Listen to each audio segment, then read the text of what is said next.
welcome back to the Big Interview Icons series. In this occasion, it's Sir Alex Ferguson our guests will help us shine a light on.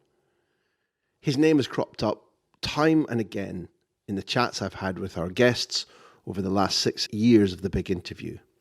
Rio Ferdinand once vented his absolute rage at Sir Alex and was fortunate not to be sold from Manchester United as a result.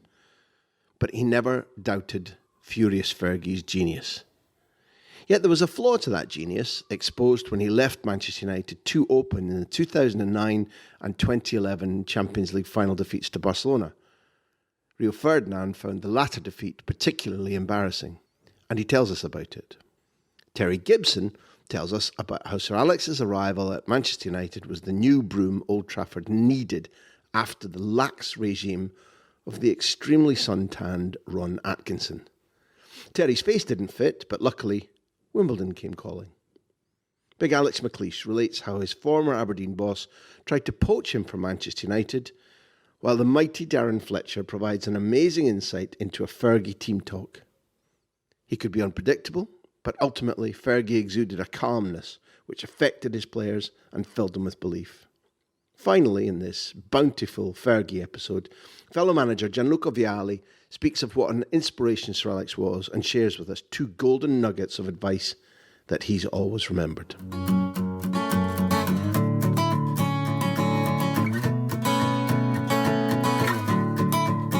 Sir Alex Ferguson's got a maverick element about him. He'll take a risk here and there. I remember, I don't know if I've told you before, like Bayern Munich away, we were 1-0 up. Sir Alex Ferguson always said you take a 1-0 all day away from home in the Champions League, knockout football, you take it, away goal, etc. But again, it goes back to that maverick in him, that risk element. He makes a substitution. I think he brought on Berbatov. He takes off 2 midfielders. with about 20 minutes to go. Yeah, and I was on the pitch. I'm screaming, going, "Whoa, what are you doing?" I was like, obviously questioning his authority in my own way, and I was going crazy. We ended up getting beat 2-1, and I coming down the tunnel, screaming my head off, shouting, going like. And I remember Mark Van Bommel looking at me like he's seen a ghost, thinking this guy's crazy. And I get in the change room and I bang open the door and stuff going, and then the manager just unloads on me, going crazy. You ever question my authority in front of the stadium again, or your teammates? Who do you think you are? Blah blah. And I'm just going back at him, arguing. And I remember Gary Neville just holding me on this arm and just saying, "Rio, just leave it." And I was like, "No, this isn't like." He's told us we get a 1-0 victory away from him, we take it, and he's done exactly the opposite. You go in and apologise to him the next day, because Gary tells you, watch out, and Fergie says, I was going to sell you. Yeah, I went and apologised the next morning. I went and he went off again and went crazy and he wasn't happy with how I'd gone about things. And with retrospect, I sit there and say that I should have waited until a quiet morning the next day and spoke to him. But emotion, you're getting caught up in the game and it means so much to us all. And I think that's one of the reasons why someone else, he may have sold them, but I think genuinely the manager knew that I was questioning his authority from a good place. It wasn't from an egotistical point of view or trying to make myself look better. I think Sir Alex Ferguson, because of being at Hampden Park in 1960, watching Real Madrid 7-3, having been, I'm an Aberdeen supporter. I saw him win 2 trophies for us. Di Stefano is the coach of Real Madrid when we beat them in the Cup Cup final. The romance, the need for him, ego-wise, and ego's a good thing, to be considered one of the European greats, meant that he treated European football differently. And in my humble opinion, he went to Rome saying, we'll play them. We'll play them, we'll toe-to-toe them, we'll play front foot, we'll win and we'll make a show of winning. Whereas if he's got Fletcher and Hargreaves, then I think you can understand that point of view. But his information, I don't know what you think, but I think there was a general perception that Thierry Henry won't play. It was true that Rafa Marquez was out, that Dani Alves was out, that Eric Abidal was out. They played together. They played 26 Champions League games that season. They were all missing. Savinho was at left back, Puyol at right back. Yaya Toure had played 1 game at centre half before that. And I think there was a perception, not amongst you maybe, but amongst those who gathered the forward information about Barcelona, they're shot, we'll win this. And the gung-ho attitude, I think, doesn't help you win. Yeah, I think that all of them elements you just mentioned there, I think probably played into the way that Sir Alex set our team up. The fact that he didn't have Fletcher and Hargreaves to choose from, who had that defensive nous and discipline. So he had players in there that weren't as kind of good, for a better word, to say that in that area of discipline and defensive nous of how to work across the pitch and to cover areas. So why make them defend? Why don't we just go and attack and do what they're best at? Which then left us open. But yeah, I think one of our biggest mistakes as well was playing Rooney on the left and Cristiano down the middle, because I look back at the training games that PK had against Rooney. Rooney used to absolutely bully PK in training, and I would think in my own mind that would be mental scars. You line up and Rooney's playing against him in a game, it would be very difficult for PK to erase those scars so quickly. I think that was one big mistake, and I think Rooney was more suited to playing against someone like PK, and Cristiano was more suited to playing against someone like Puyol. And I think we probably got that wrong.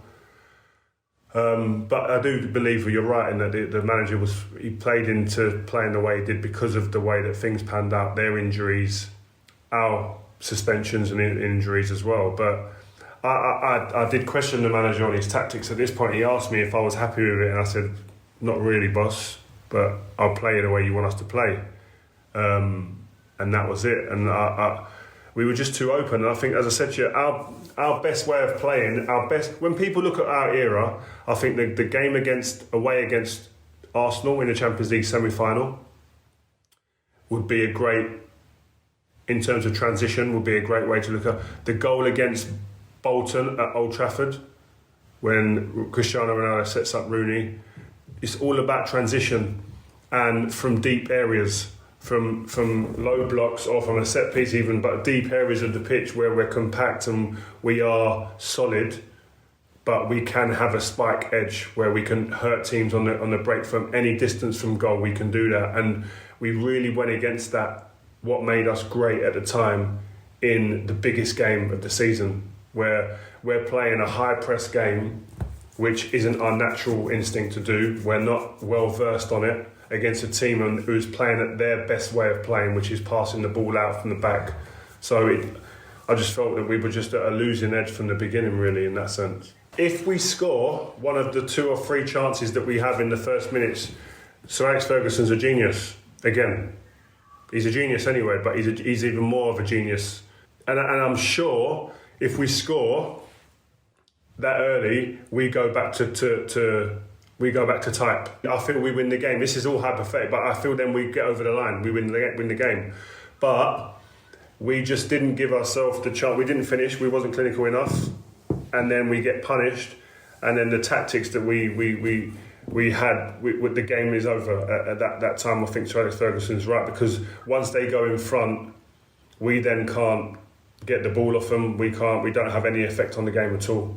Them 2 games are the most embarrassing. They took the soul out of us, really, the way that they played. Saying that, the best club side ever, without a shadow of a doubt.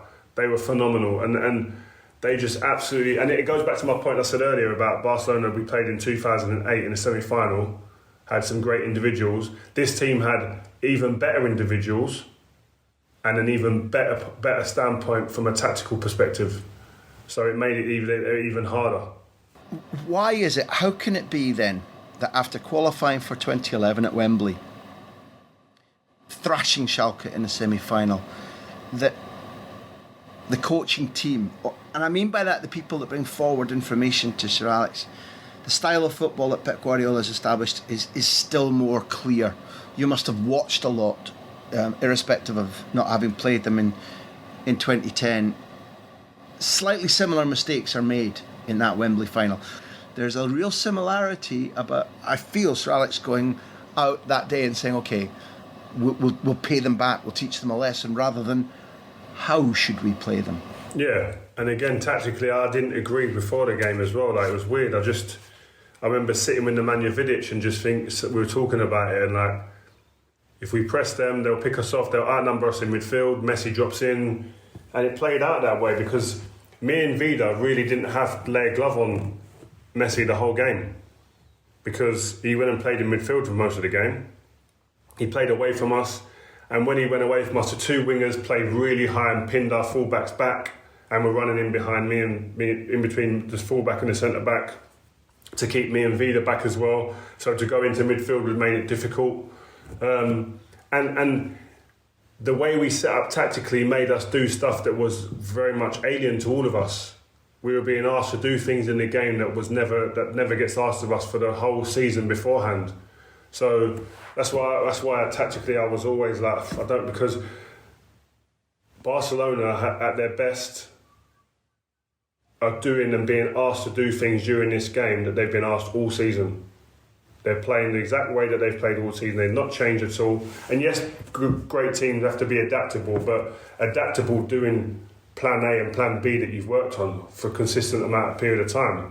Not where you just, this game, we're going to change this game for the Champions League final, and then all of a sudden you've got to be great, and because you're going to have to be great on this day against a great team, potentially the best team ever, you've got to be great at a new tactic, at new jobs, making split decisions in these new jobs on the money each time because you're playing against the best. It was big ask, man. It was just a big ask. And I just think I'd love to have seen in both finals the real Man United play against the real Barcelona teams and see how we get on then. We could have played 4-5-1. That when we win the ball, as always, it becomes a 4-3-3 because we were that quick with the ball and in our transition, but it allowed us to be compact then. And yeah, we might get pinned back a fair bit, but with the knowledge that we know we've got players on the counter-attack that can hurt them. And that was always my belief in our team, that the way we played, that 9 times out of 10 we'd go out and play teams and we'd pass them off the park in the Premier League, in the Champions League, etc. And then we'd play against some of the big teams who were great possession-wise, and we'd sacrifice possession sometimes. And they'd have more percentage of the ball, but we were more clinical and we were more productive in terms of chances created and then converting those chances. So to give ourselves the best chance, play the way we know best. That's the way that I thought, and it was just the way that we played. Just it allowed for so many more gaps, big spaces, and again, throughout the game, it leaves you just questioning yourself throughout the game, like how am I going to get near to so-and-so? Whereas if we played the way we knew, there aren't them questions then. I know where I'm meant to be, I know where he's meant to be, he knows where he's meant to be, and then we're just all playing to the system that we know, and we actually got us to this point of being a feared team. But we were undone. We were absolutely annihilated on the night. And I remember standing on the pitch after with Giggsy and Scholesy, and you're watching them get their trophy and just saying to each other, that's the most embarrassed I've ever been on a football pitch. It's actually embarrassing. It's just an embarrassment. And you're thinking, how many millions of people have watched that? And yes, they're a great team. And by the way, the worst summer I ever had, that was, probably. But we won the league. Crazy, huh?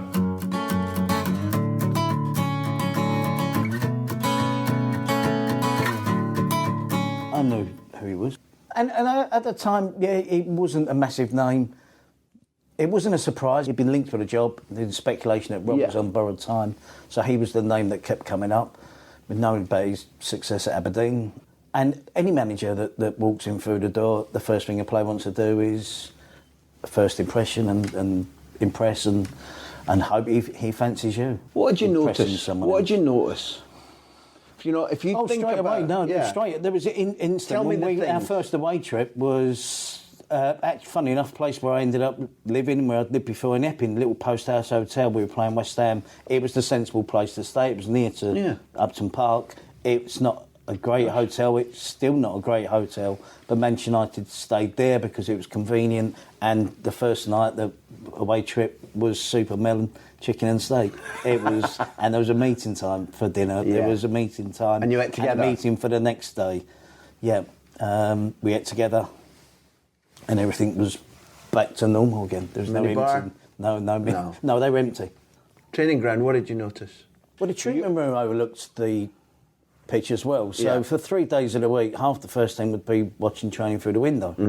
And then turn up on Thursday and Friday and play Saturday. So that changed. That treatment room cleared out because of a new manager. So everybody was miraculously recovered and fit and raring to go. And then instead of ambling around waiting for the manager to come out or players to come out and train, it was from day one. He read the rule book. What were the rules? All the same rules that were at Spurs and Coventry. So it was just normal Timekeeping? procedure. Oh, yeah, exactly. The basic requirements that I thought were expected everywhere, and probably were. It ends up not working for you to the extent that you're about to quit football. A big fall. Yeah, I gave up with the whole Manchester United thing. With Fergie, he gave me far more respect. He didn't buy. He wasn't the manager that bought me, but he gave me opportunities. And when I say I gave up, that's probably the wrong phrase. I'd lost faith in the project. Pretty soon after Sir Alex Ferguson took over, I was constantly on this list of players that he wanted out. And that was a reflection on him. It was just made up list that carried on from when Ron was manager. That the whole speculation always at United was who they were going to buy, who they were going to sell. And it was kind of... It destroyed your self-esteem to continue to see your name on a list with 10, 12, a lot of players, but the same names on it all the time.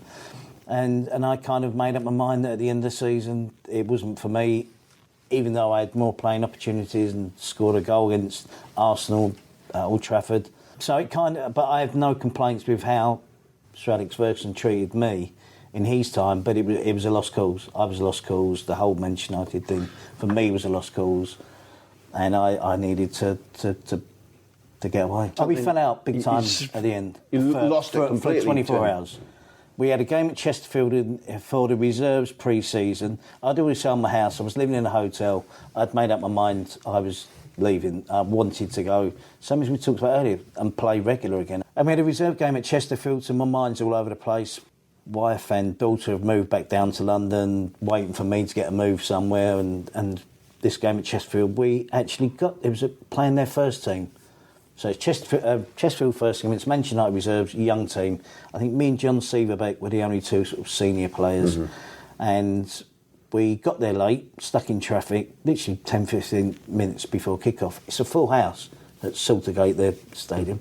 12, 15,000 people because it's rocking, ready to turn over United. We were, I can't remember exactly, it was a 5-4 or a 4-3. But whatever it was, we were losing 3-0 or 4-0 after about half an hour. And what overturned it? And came back and won. Not bad. So at half-time, we've had this horrendous journey. We got there late, straight onto the pitch, young team, first team opposition, men, senior players. And we came back, second half, warmed up from the journey, got our legs going and ended up winning. And Fergie was there. And I thought it'd have been something that he would have really liked. The difficulty of the journey. Glorious Fergie Man United fight back. And he came in and he went berserk. And he said, I want to see you all in my office first thing in the morning. And we went in and he read the right act again and said what a disgrace we were to the club, the history. He really let rip. And I, as John Seaverbeck, was similar, exactly the same Danish as me. fullback. Yeah, Danish international, playing for. He was a terrific player as well. We signed the same day and left us pretty much the same day, and we were treated exactly the same way. It was a weird situation. And John didn't say anything, and I stood up and said my point and said that I thought the younger players deserved credit, that explained how we got there late, blah blah blah. Yeah. And we went out to hammer and tongs, and I told him he could shove his football up his arse and stormed out, slammed the door in front of all the other players and said that was it, I was jacking it in. I go back to the hotel, ring Paul and my wife, tell her what's happened. She said, Bobby Gould's rang you. So I said, what do you want? And he'd just take the Wimbledon job. So I'm thinking, what did he want? I'm thinking, please. Back in London, a bloke that likes me, who had bought me at Coventry, treated me well, got me playing well, had faith. So I said, what does he want? She went, I don't know. He's left a number. So I rang him and he said, do you fancy it? I said, oh, what? Yes, I do. Yeah, of course I do. So I said, I was even going to ring you for advice because my head's coming off. I don't know what I'm doing. So he said, look, we know we can't pay you first bit of negotiation. When he said, do you fancy? I said, make me an offer. I'm not United, Bob, but Wimbledon, come on. And we spoke, and he said, how much do you think he wants? So I said, Fergie. I said, I've no idea, don't know. So he said, all right, leave it with me. So I went in and I was going to do this anyway. It wasn't because there was a chance that Wimbledon were going to buy me. I slept on it, and I went in the next morning, and I said, I got in there early, and of course he was there. And he said, would you want? So I said, I'm coming to apologise. I was out of order, but I still stand by what I say, and I'm not going to pack in football. So he said, oh, why that? I said, because I want to come and score against you, and I want to win a trophy. And I said, and so lo and behold, the next year I'd scored 2 goals and knocked him out of the League Cup, won the FA Cup. And then he went to me, he said, OK, Bobby Gould rang you. So I went, no. I was lying through my teeth. He knew, and he went, swear on your daughter's life. And I went, I can't do that. He went, tell him I want 200 grand.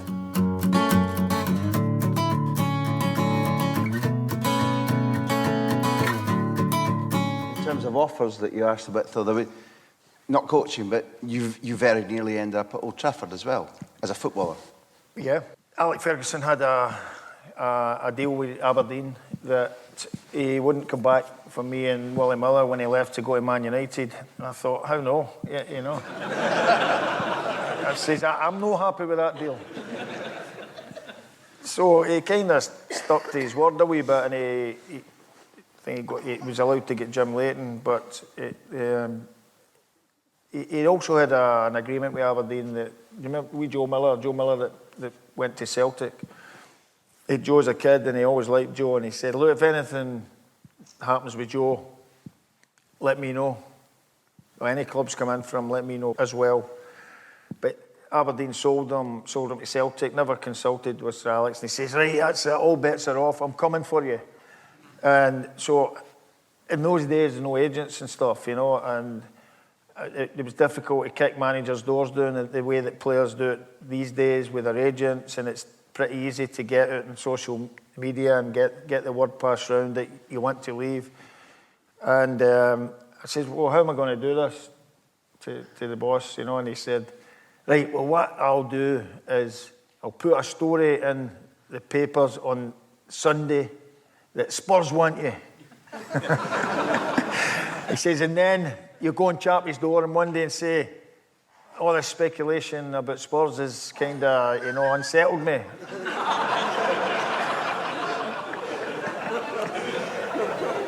Who knew, Sir Alex? Who knew? So, you know, we were on, and a little aside from that, a wee aside that I can tell you about as well. When I went to dinners in England, I met, you know, a few managers. Terry Neal, the ex-Arsenal manager, and I said, Terry, Alex McLeish, nice to meet you. I know who you are. I tried to buy you. He says, but I phoned this guy. I think you know who. And he put the phone down. And I've met about 4 or 5 managers, and I'm saying, how did we know about these things? But anyway, the Man United thing, he said, he said, look, I'm going to get in the act as well. Since Spurs are in for you, you know, I'm putting a bid into Aberdeen. And that he thought legitimately that was the, you know, the bet that he had, the agreement that he had with Aberdeen was nullified. So he tried a few offers, and I think he got up as high as 900 grand or something, and they said they wanted 1.4 million, which was a lot of money in those days, nothing now. And he says, Alex, listen, there's no budging. He said, I just can't go any further. And a couple of weeks later, he bought Gary Pallister for 2 million quid, and just coming on. To be fair, Pallister was about 8 years younger than me.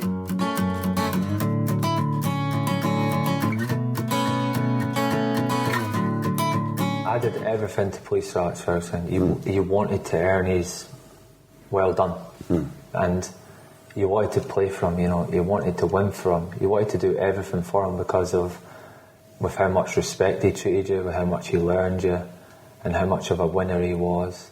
You know, you had a presence, you're so overawed by him, but at the same time, feel like your father. You know, he would flip between 1 minute you were like petrified and like, oh my, you know, that's Sir Alex, and you're a little bit cautious, and then within 2 minutes you were chatting away to him as if he was like a member of your family. And that was the same with everyone. I'm not just saying that because I'm Scottish, that was the same with every player.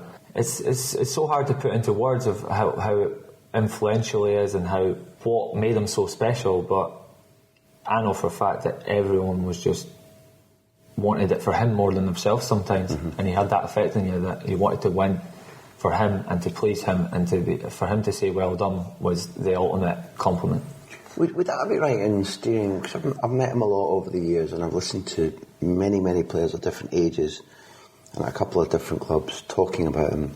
And while he's clearly a man for whom football is everything, and he's soaked in the traditions of football, and he's made football as a sport better, I'm always struck by the degree at which it's called man management, but it's more than that. It's the human side, his decisions, how he can treat people when he chooses to, because he can also be brusque and ruthless. There's no getting away from that.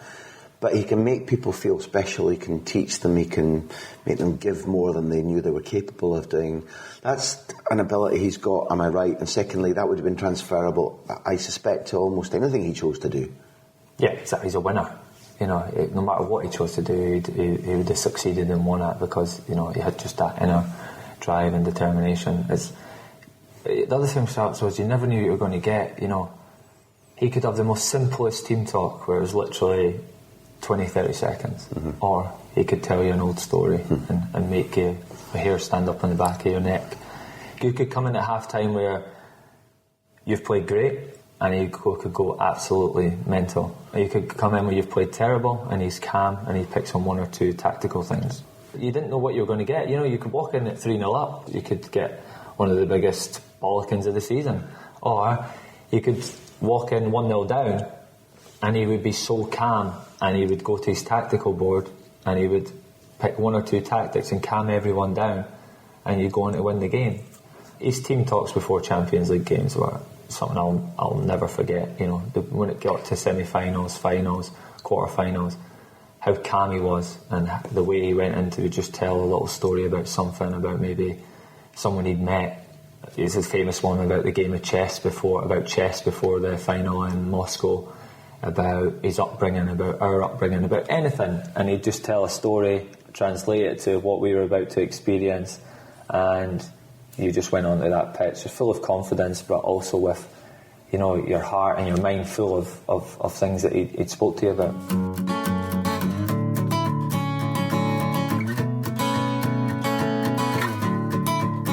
There's maybe nothing new to be said about Alex Ferguson.